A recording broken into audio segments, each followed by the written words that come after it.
May 7th, 1959. Western Truong Sun Mountains. 5:21 a.m. The rain has not stopped for 3 days. It clings to everything: leaves, skin, cloth, breath. In the half-light before dawn, a young North Vietnamese porter named Nguyen Van Lim tightens the rope across his chest, anchoring a wooden frame stacked with rice sacks and ammunition crates. Each step sinks into mud. Each breath tastes of wet earth and rot. Ahead of him, the jungle opens just enough to reveal a narrow scar in the ground. Not a road, a memory. Lam does not know it yet, but the path beneath his feet will outlast him. It will outlast presidents, bombers, and entire strategies. It will become the most important supply artery of the Vietnam War. Right now, it is only wide enough for a man to pass single file. The jungle closes behind them as soon as they move. No engines, no voices, no flags. Only the sound of sandals scraping against stone and roots. This is not a military convoy as the Americans understand it. There are no ranks visible, no insignia, no clear destination.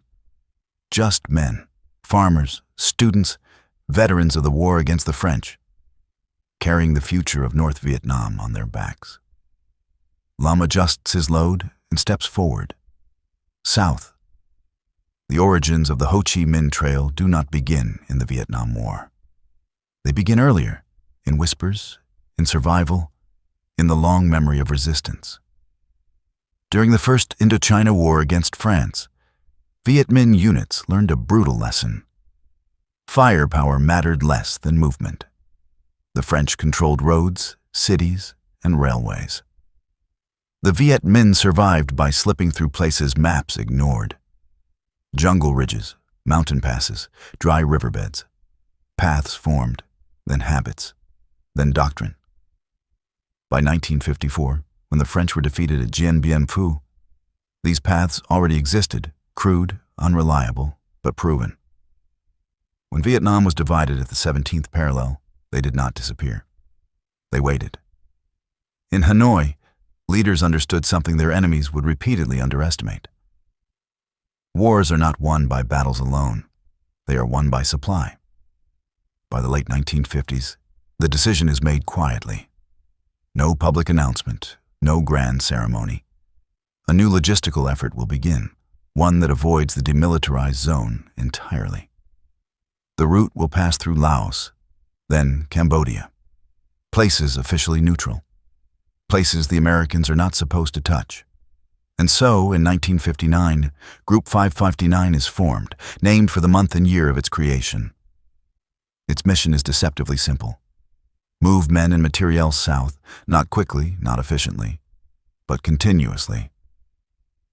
Back in the jungle, Lam's column reaches a rest point just as the sky begins to brighten.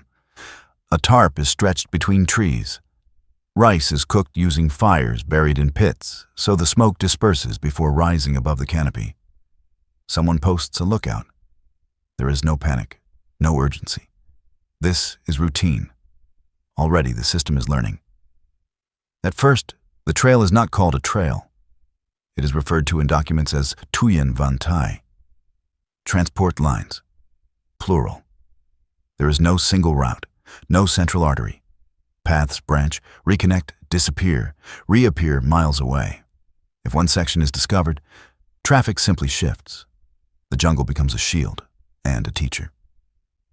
By 1961, the Americans begin to notice something. Viet Cong units in the south are better supplied. Ammunition is more consistent. Weapons are newer. Losses are being replaced faster than expected. In Saigon, advisors debate possibilities. Chinese aid, Soviet shipments by sea, smuggling through the DMZ. None of the explanations quite fit. There are too many men, too much equipment, too steady. Somewhere supplies are moving, unseen. In Washington, intelligence estimates still describe infiltration as limited. The conflict is framed as an insurgency, a problem of policing, training, containment. No one yet sees the shape of what is forming beneath the trees. By 1962, the trail evolves. Bicycles appear, not ordinary bicycles, reinforced frames, wooden braces lashed to steel, tires packed with rags. Each can carry over 400 pounds. 10 bicycles replace a truck. 50 porters replace a convoy. The logic is merciless. Bombs destroy vehicles. They do not destroy feet. The jungle accepts the weight. And so does Lam. He walks 12 hours a day, sometimes more. When planes pass overhead, they freeze beneath foliage, loads pressed into the mud, breath held until the sound fades. American reconnaissance flights occasionally catch glimpses, disturbed leaves, faint lines across hillsides.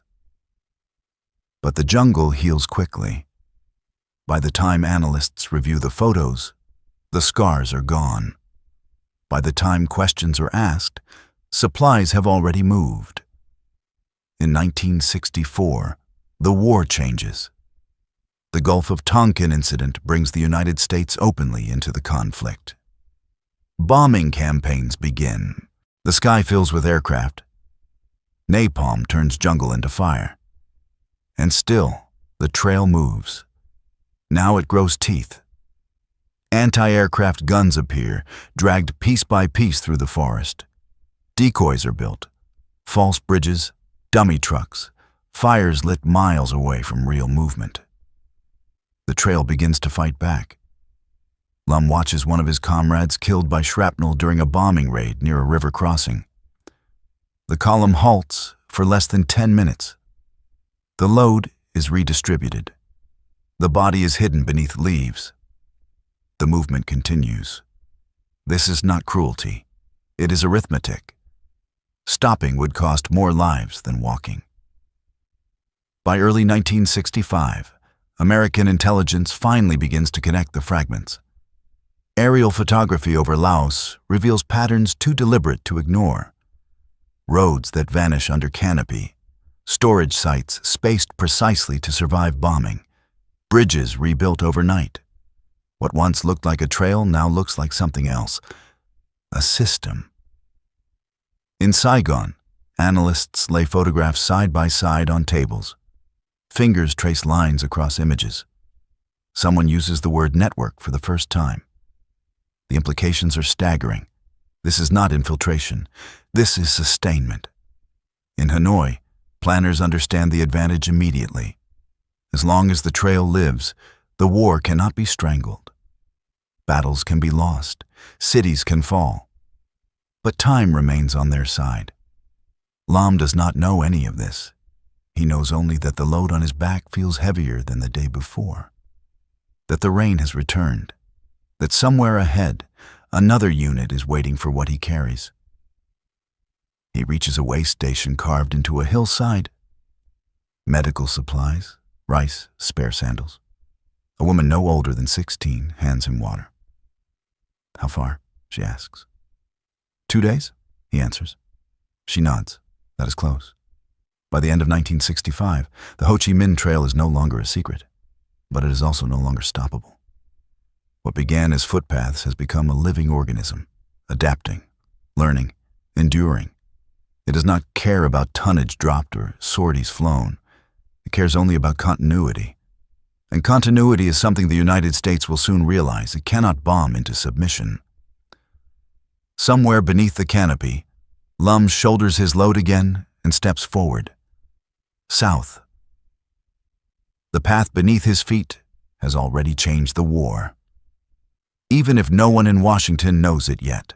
October 19th, 1965. Central Laos. 11:47 p.m. The jungle hums at night. Insects scream. Water drips from leaves in steady rhythms. Somewhere far above the canopy, engines growl, distant, circling, searching. Beneath the trees, the trail does not stop. It reorganizes. Nguyen Van Lum crouches beside a narrow river crossing, watching silhouettes emerge from the darkness. Not porters this time. Engineers. They move with quiet confidence, laying planks across a bomb crater, measuring angles by feel rather than sight. No flashlights, no shouted commands. Every movement is practiced. This section was destroyed 6 hours ago. Traffic will resume before dawn. What Lam walks on now is no longer just a path, it is infrastructure. By late 1965, the Ho Chi Minh Trail has entered a new phase of evolution. The Americans call it infiltration. North Vietnam calls it logistics warfare. The difference matters. Captured documents reveal rotation schedules, repair protocols, redundancy planning.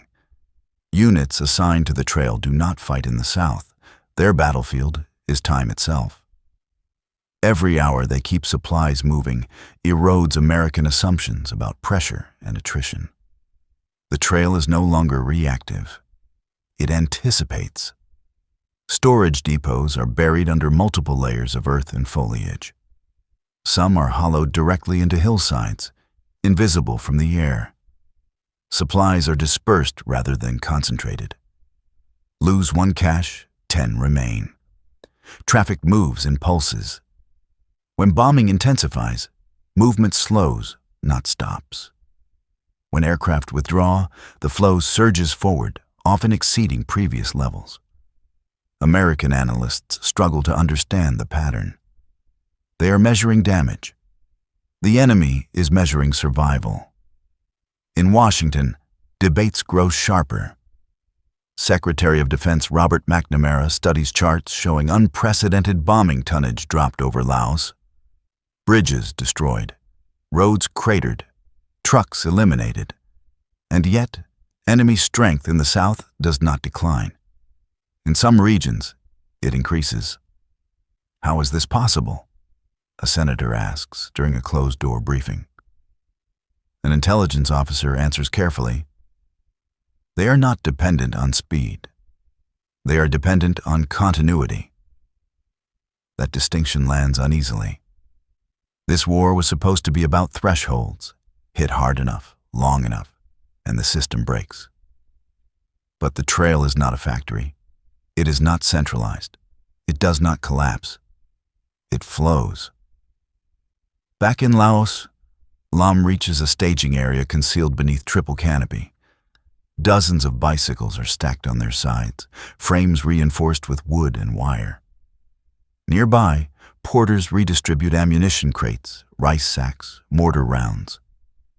A man records numbers on a scrap of paper, then burns it. No permanent records. No single point of failure. When bombing raids hit nearby ridgelines, no one panics. They wait, they listen, they count. When the planes leave, work resumes. The trail absorbs punishment and continues. By early 1966, the Americans escalate. Operation Steel Tiger begins. Sustained interdiction over southern Laos.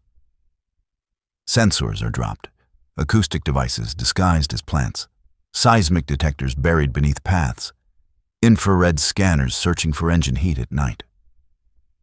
The technology is impressive. So are the reports. Movement detected. Targets engaged. Success claimed. But the enemy adapts again. They walk barefoot to reduce vibrations.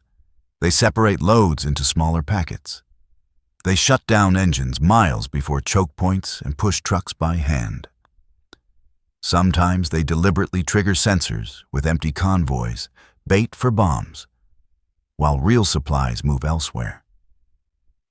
The trail learns faster than the machines hunting it. In Saigon, Colonel James Ellsworth attends another intelligence briefing. Maps cover the walls. Red grease pencil lines multiply, roads, branches, bypasses. What you're looking at, he tells the room, is not a route. He taps the map. It's a doctrine. Signals intelligence confirms it. Radio traffic spikes after bombing, not panic, but coordination.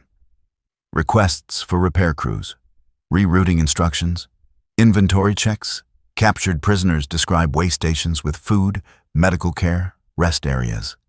Entire villages exist solely to support movement. One report notes a section rebuilt 17 times in a single month. Bombs fall, Traffic pauses. Bombs stop. Traffic resumes. Laos sees this doctrine in action when a bridge disappears under an airstrike. By dusk, a footpath replaces it. By midnight, porters cross. By morning, bicycles follow. By the next night, trucks return. The bridge mattered, but not enough. By mid-1966, American planners begin to grasp the implications. Every Viet Cong unit destroyed in the South can be replaced. Every offensive absorbed. Every loss replenished. As long as the trail functions, the war does not end. It resets. Ellsworth writes a classified assessment that will not be made public for decades. We are not fighting an enemy that needs to win quickly. We are fighting an enemy that only needs to survive. The Ho Chi Minh Trail has not fired a shot, but it has already changed the war. In the jungle, Lam shoulders his load once more. His sandals are worn thin, his hands blistered. He does not think in terms of strategy or doctrine. He thinks in distances, hours, days, and the certainty that when one path is destroyed, another will appear. The trail beneath his feet is no longer just moving supplies. It is buying time. And time, the enemy is beginning to realize, may be the most dangerous weapon of all. February 14th, 1966, Eastern Laos, 5:06 a.m. The jungle breathes in mist. Fog clings to the canopy, muffling sound, swallowing shape. Somewhere beneath the leaves, beneath layers of mud and camouflage, a line of men moves south in single file. No engines, no lights, just the soft scrape of sandals against wet earth. A young porter adjusts the bamboo frame, digging into his shoulders. A sack of rice hangs behind him, nearly his own weight. He does not know where the rice came from. He does not know where it will end. He only knows the direction. South. By early 1966, American intelligence no longer argues about whether the Ho Chi Minh Trail exists. That debate is over. Now the argument is about what it means. In Washington, briefings grow longer and more uncomfortable. Charts show enemy losses climbing. Bombing tonnage increases month by month. New campaigns promise results, yet infiltration estimates refuse to fall. In some sectors, they rise. How many men can they really move? One official asks. The answer comes back quietly. As many as they need. The room goes still. The trail is no longer described as a road. It is described as a system, one that converts labor into momentum. North Vietnam mobilizes entire provinces to sustain it. Teenagers dig bypasses at night. Elderly villagers cook rice at way stations hidden beneath foliage. Women repair bridges hours after bombs fall, working beneath camouflage nets strung from tree to tree. Everything is replaceable, except time. And they have plenty of it. The United States does not. Every escalation must be justified to Congress, to allies, to a public watching nightly news broadcasts filled with body counts and burning villages. Every additional bombing campaign comes with political cost. North Vietnam answers to only one metric: survival. They do not need to win quickly. They only need to not lose. Operation follows operation. Air interdiction expands. New sensors are deployed, acoustic microphones disguised as plants, seismic detectors buried along paths, infrared scanners hunting for warm engines at night. The technology is remarkable. So are the reports. Targets destroyed, movement detected, success claimed. But on the ground, the enemy adapts again. They move almost exclusively at night. They separate loads into smaller units. They shut down engines miles before choke points and push trucks by hand through mud and darkness. Sometimes they deliberately trigger sensors, sending empty convoys to draw bombs while real supplies slip through elsewhere. The trail learns. A U.S. Air Force officer later admits, years after the war, "We were fighting a thinking opponent with machines designed for predictable targets."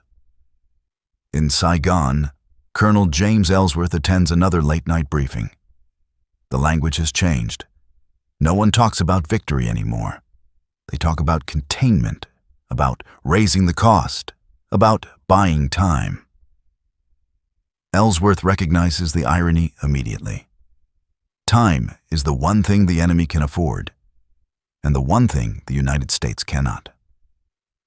By mid-1966, field commanders report a shift in enemy behavior. Viet Cong units are better supplied, more disciplined, more patient. They do not attack unless conditions favor them. They disengage quickly. They retreat into terrain where pursuit is impossible. Every engagement feels deliberate, planned, connected to something larger. That something runs through Laos, through Cambodia, through jungle valleys no American infantry can permanently occupy. Through political boundaries the war is not allowed to cross openly. The trail is protected not just by geography, but by diplomacy. Inside the Pentagon, a classified assessment lands on a desk with a red stamp across the top. Long War Projection. It outlines scenarios stretching not months, but years. 5, 10, more. The conclusion is carefully worded, but unmistakable. As long as North Vietnam retains logistical continuity, rapid resolution is improbable. Improbable, the polite word for impossible. Ellsworth writes a letter he never sends. In it, he admits what no press briefing ever will, that the enemy has solved the one problem the United States cannot: sustainment. They can lose battles and still advance, lose men and still replace them, lose roads and still move. The trail ensures it. In the jungle, a North Vietnamese logistics officer named Tran Minh Duc oversees another convoy. The men move faster now, more confident. They have learned something too. The bombs will come, but they will not come forever. Empires tire, logistics endure. By the end of 1966, the Ho Chi Minh Trail is no longer just supplying a war. It is defining it. Every decision made in Washington now bends around a single reality. This war will not end on American timelines. Because somewhere beneath the trees, beneath the maps, beneath the arguments, the enemy is still moving. And as long as the trail lives, the war does too. January 12th, 1968. Langley, Virginia, 7:04 a.m. Snow lies untouched outside CIA headquarters, a clean white silence that feels dishonest. Inside, analysts sit shoulder to shoulder in a windowless room, staring at charts pinned to corkboards. Fluorescent lights hum overhead. Coffee has gone cold. Cigarette smoke hangs low. Lines move steadily upward. Enemy troop strength in the south. Ammunition availability. Replacement rates. One line refuses to bend. Logistical throughput. The Ho Chi Minh Trail is not slowing. It is stabilizing. And in a war of attrition, stabilization is everything. An analyst named Thomas Riley flips through a fresh stack of satellite imagery. Infrared photographs taken days earlier reveal warm signatures beneath dense canopy. Underground storage depots, heat masked by thick foliage, decoy fires burning miles away from the real caches. Riley exhales slowly. "They've solved our air war," he says. No one contradicts him. By early 1968, American intelligence no longer debates whether supplies are getting through. The only question is how many, and how fast. The answers are deeply uncomfortable.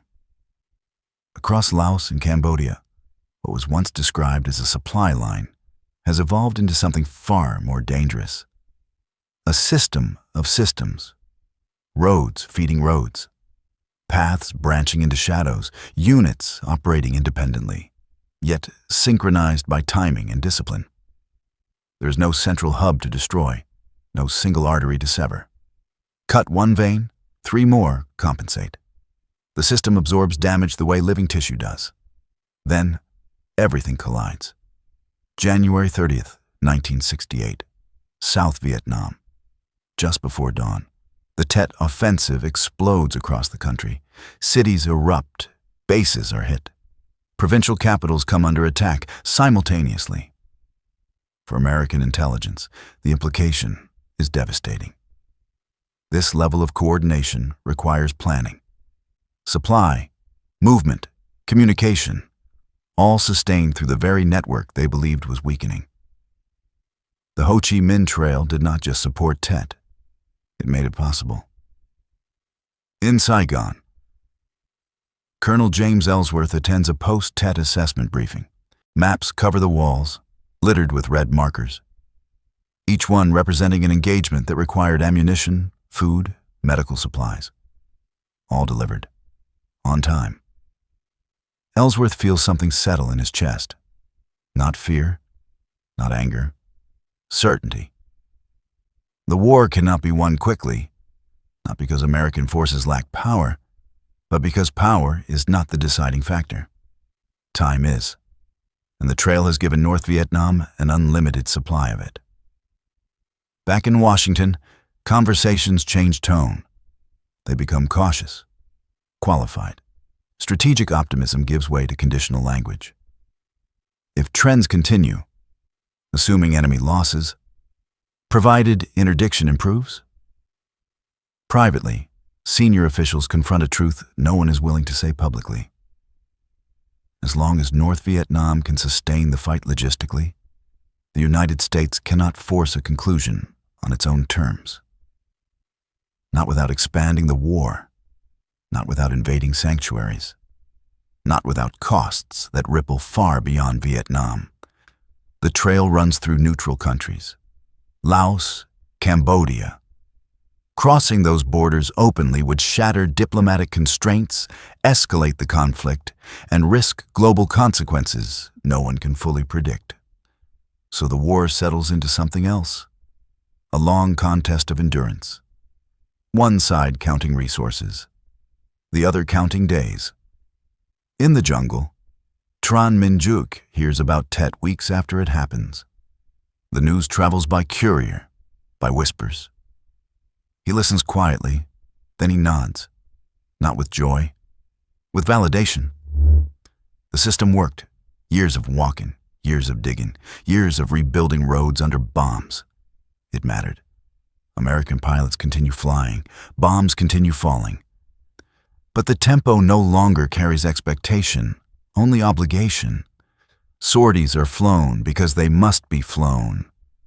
Targets struck because they are on the list, not because anyone believes a decisive blow is coming.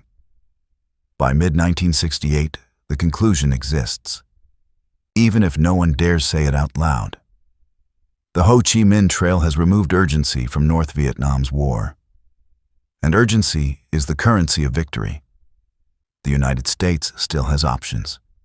It can escalate, it can negotiate, it can withdraw. But it cannot force time to run out. That power no longer belongs to Washington. This is the moment the war truly changes, not on a battlefield, not in a village, but in the minds of those who finally understand what they are fighting. This is not a war to be won fast. It is a war designed not to end. Somewhere beneath the canopy, beneath maps and arguments, men continue walking south. Not because they believe they will win tomorrow, but because they know tomorrow will come, and the trail will still be there. Waiting. March 18th, 1968. Eastern Cambodia. 3:41 a.m. The rain has stopped, but the jungle still drips.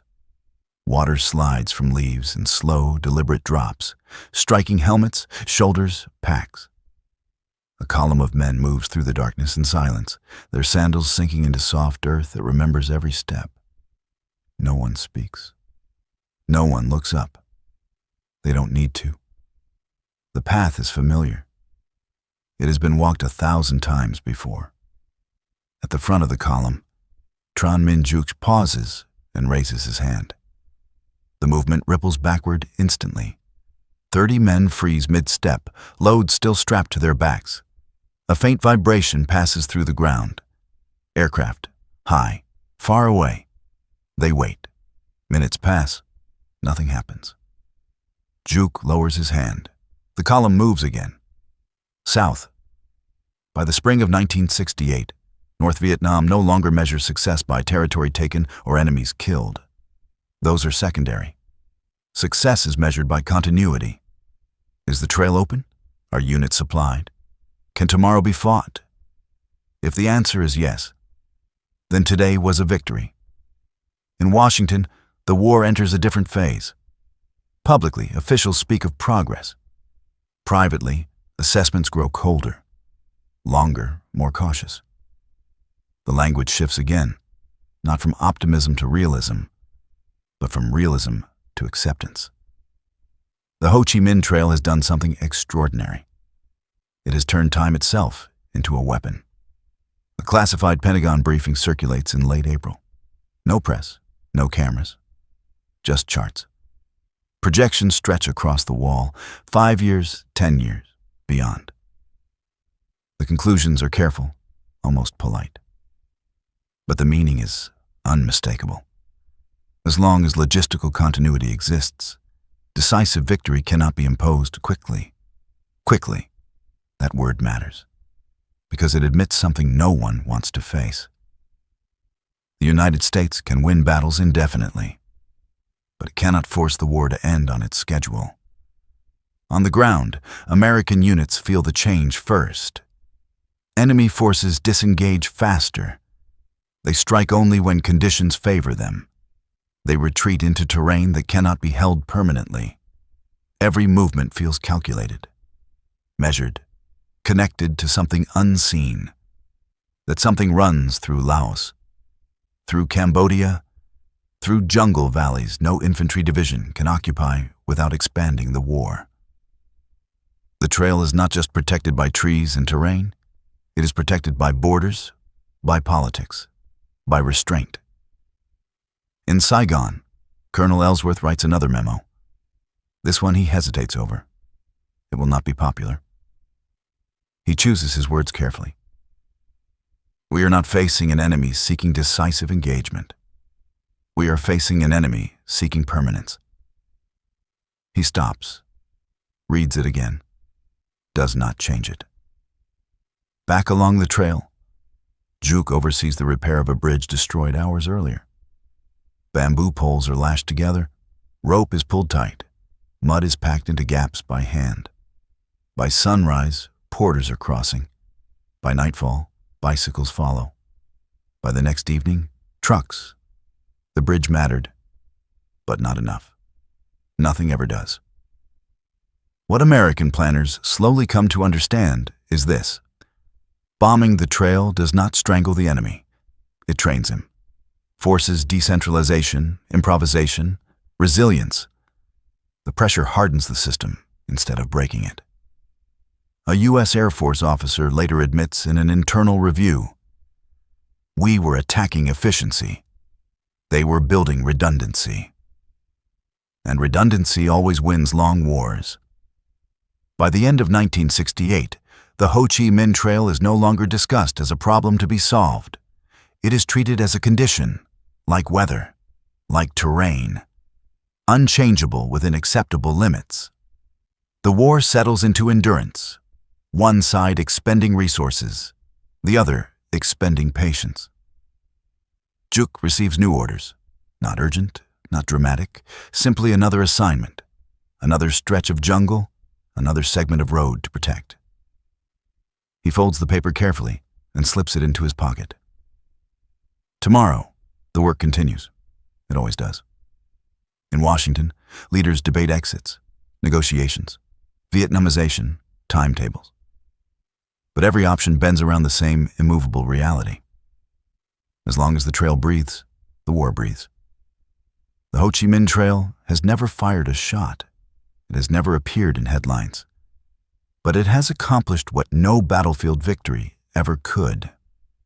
It has denied the United States the ability to end the war quickly, and in doing so, it has reshaped the conflict entirely. Somewhere beneath the canopy, beneath bombs and arguments, men keep walking south. Not because they believe in victory tomorrow, but because they believe in tomorrow itself. And in war, that belief is everything.